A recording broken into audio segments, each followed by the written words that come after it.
Boa tarde a todos. Nós vamos falar um pouquinho sobre esse tema, mas o trabalho mais duro a doutora Jade já fez, porque o passo a passo da radiofrequência é muito parecido com o laser.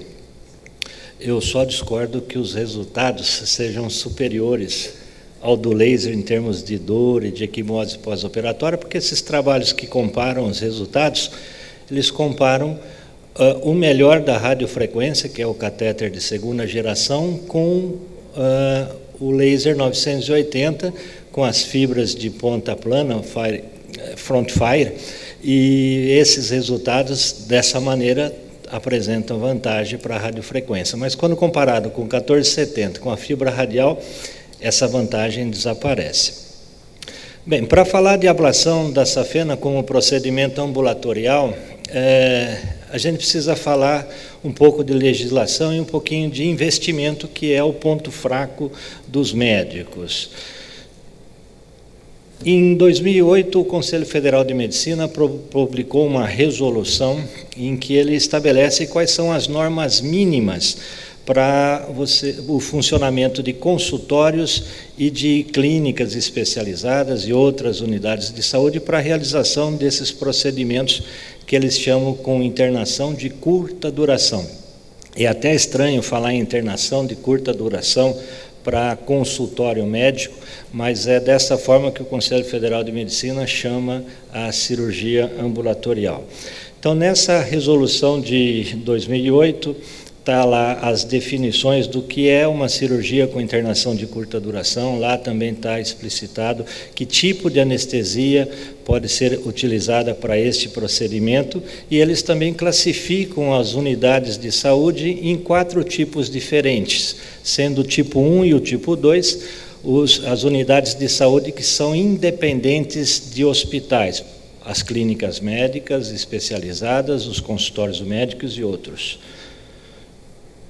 Nessa resolução também o Conselho Federal estabelece quais são as contraindicações para o procedimento ambulatorial, define quais são as responsabilidades da equipe médica, os critérios de alta do paciente ambulatorial e também define quais são os materiais e equipamentos mínimos necessários que cada tipo de unidade deve possuir.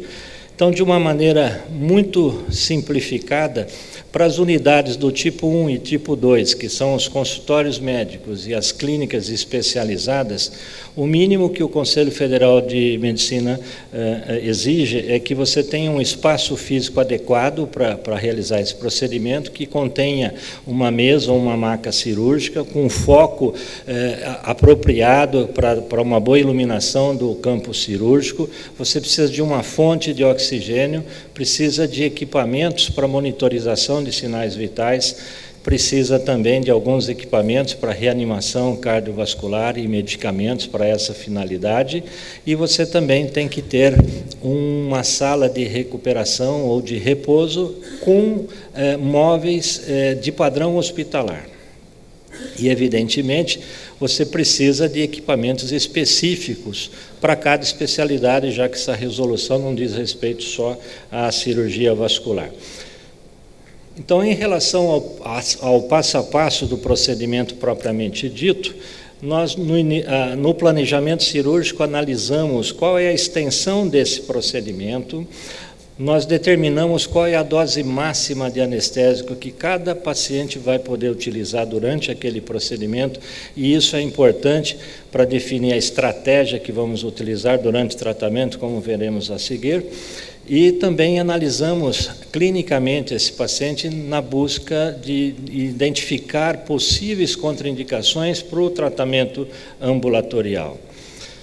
Então, quando vamos fazer a ablação das veias tronculares, associado a uma flebectomia de pequena quantidade de colaterais e de ramos, nós utilizamos exclusivamente anestesia tumescente e, se necessário, nós complementamos com uma infiltração com anestésico local nos trajetos varicosos para realizar o procedimento.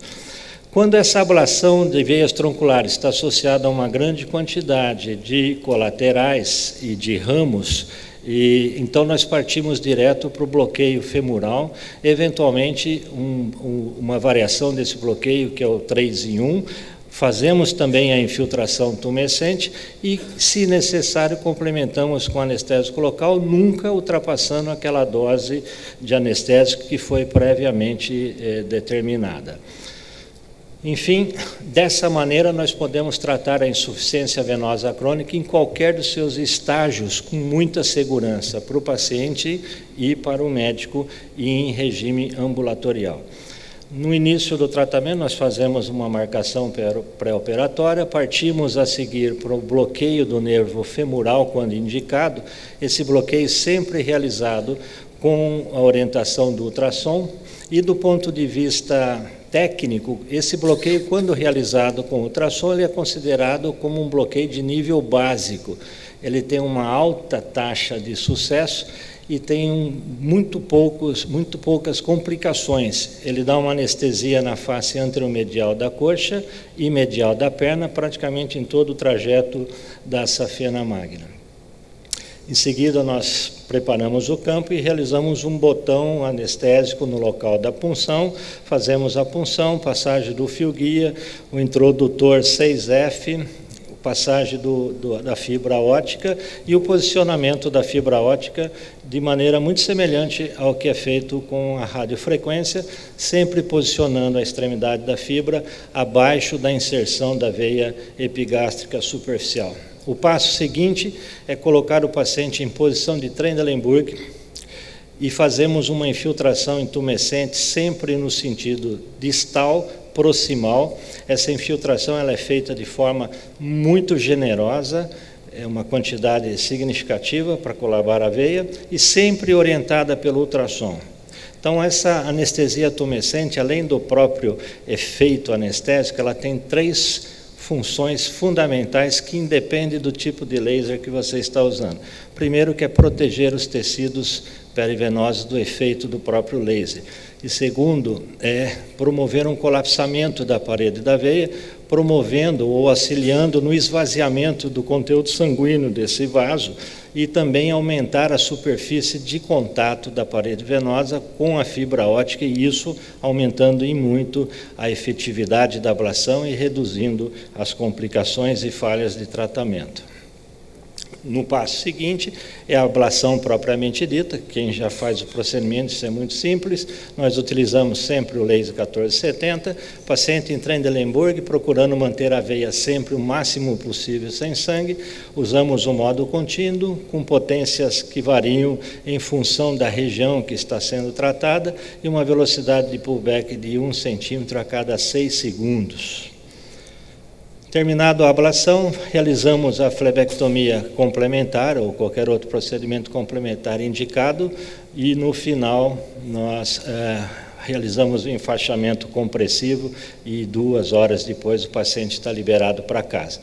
Então, com esse advento desses procedimentos minimamente invasivos e principalmente com a popularização desses procedimentos no mundo todo, a incorporação do procedimento venoso ambulatorial na prática cirúrgica existente hoje, cirúrgica vascular, nos parece um caminho lógico. E existe hoje inúmeros trabalhos que tratam desse assunto e alguns trabalhos, inclusive, quase que ensinando como incorporar o procedimento venoso na prática cirúrgica que nós normalmente realizamos em hospital, mas no ambiente ambulatorial. E esse trabalho, publicado em 2010 na Inglaterra, os autores fizeram um estudo de como evoluiu a cirurgia venosa na última década até 2006, e eles encontraram assim, alterações radicais na forma de tratar a doença venosa e concluíram que esse grande aumento nos procedimentos minimamente invasivos seguramente vai influenciar o planejamento dos serviços de cirurgia vascular no futuro, seja ele de natureza privada ou pública. Essa é uma questão, é uma tendência no mundo todo em relação a todas as especialidades. E hoje, cerca de 70% de todas as cirurgias são realizadas ambulatorialmente, ou seja, são realizadas com internação de curta duração, conforme o CFM define. Só que 57% das cirurgias ditas ambulatoriais, elas são realizadas em hospitais ainda. Mas as tendências mostram que as cirurgias ambulatoriais baseadas em hospitais, elas estão se mantendo estáveis, enquanto que as cirurgias ambulatoriais realizadas em unidades de saúde, independente de hospitais, estão crescendo rapidamente. E isso acaba assumindo um aspecto econômico de grande importância que ainda não nos afeta, mas em breve vai nos alcançar, e hoje os nossos colegas americanos já sentem isso no bolso. Por exemplo, a ablação venosa como um procedimento ambulatorial em unidades que são independentes de hospitais, os planos de saúde americanos remuneram com valor 5 vezes maior quando comparado com o mesmo procedimento realizado baseado em hospital. Então, isso ainda não nos atinge, mas é uma realidade que está se expandindo no mundo todo. Em breve, eu acho que isso vai chegar até nós e precisamos estar preparados para isso, e é lógico que implica em investimentos. E um colega americano chamado Michael Schwartz, do Hospital Bom Samaritano, lá em Los Angeles, ele até sugere que se o seu ego for muito grande e não cabe dentro de uma pequena clínica ou de um pequeno consultório para realizar esses procedimentos minimamente invasivos, você pode escolher continuar dirigindo diariamente para o hospital. Quem sabe um dia você pode ter um carro do ano. Então era essa a mensagem que eu queria deixar.